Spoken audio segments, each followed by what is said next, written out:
Ние бяхме вдъхновени от това, че руският народ изпраща подкрепа на своите защитници и се случи такъв импулс, че в България хората сами поискаха да изпратят писма. Пътя на писмата не беше лек. Благодарим на посолството на Русия в България и на Външно министерство Русия, че ни помогнаха, въпреки затворените авиосъобщения, все пак това да се случи и това да е факт. Писмата от България, парченца любов от България са тук. Здоровья вам и удачи. Российскому солдату с любовью.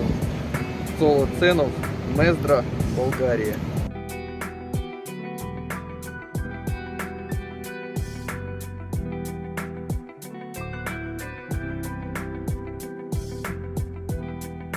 Большинство жителей Болгарии верят в нашу правоту, в том, что боремся за правое дело.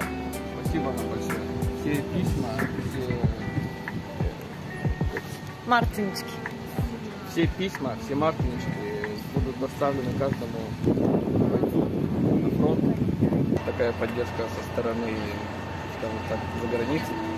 И это очень большая поддержка. Как бы мы были сильны, так как нас поддерживает весь наш народ России, а теперь станем еще сильнее, потому что другие страны начали в нас верить и поддерживать, понимать, что мы боремся за правое дело.